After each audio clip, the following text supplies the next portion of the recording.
I encourage everyone to read the story in the Parsha of this week about the marriage of Yitzchak and Rivka and how it came about. Fascinating story that repeats itself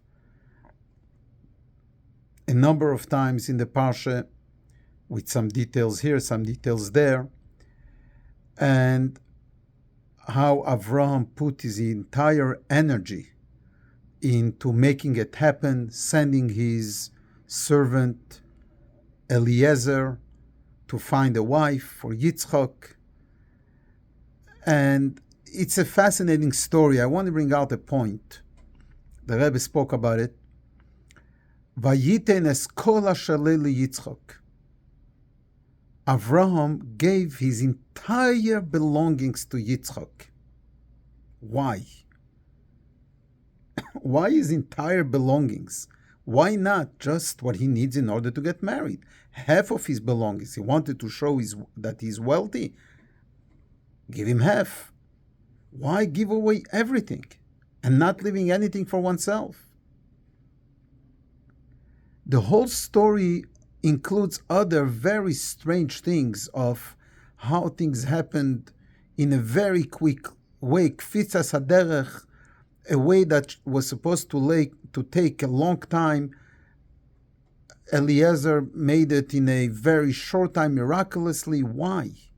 Why do we need such miracles? Why such an investment? The Rebbe explains that this marriage of Yitzchak and Rivka is not just an ordinary marriage, an ordinary wedding. True, the first marriage of two Jewish people, Yitzchak and Rivka. At the same time, that's not the only reason. But the reason is that this is the beginning of the Jewish people. This is the start of a nation,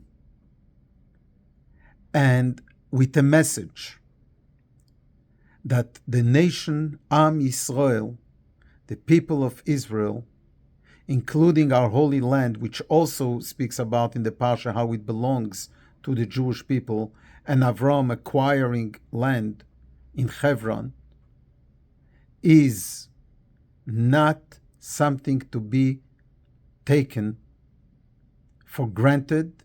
It is not something that could happen naturally, but it is totally lemala mehateva, totally above nature. Naturally speaking, we shouldn't have existed today. Naturally speaking, we should have disappeared, chas v'shalom, a long time ago.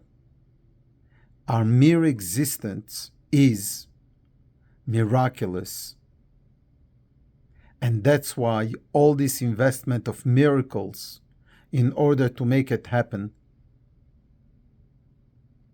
And because of this, Avraham gives his entire belongings, all that he has, to Yitzchak. Total mesiras nefesh, total selflessness, and giving in order to assure the future. The lesson to each and every one of us, the Rebbe says, each one of us is an emissary of Hashem to bring this first marriage to the ultimate marriage of God and the Jewish people, the coming of Mashiach. That's when this is going to be materialized. We need to give all of our being, our entire being. We need to devote it to Hashem, not partially doing a service, paying our dues in all different ways, physically, spiritually, with our time. It's not paying a due. It's not paying It's not coming to a prayer, to a service, doing a mitzvah, but it's being totally devoted to Hashem. And that's how we win the war. And this is how we need to approach the current situation as well. Total devotion to the ultimate victory. May it happen very, very soon. Good Shabbos, Shabbat Shalom.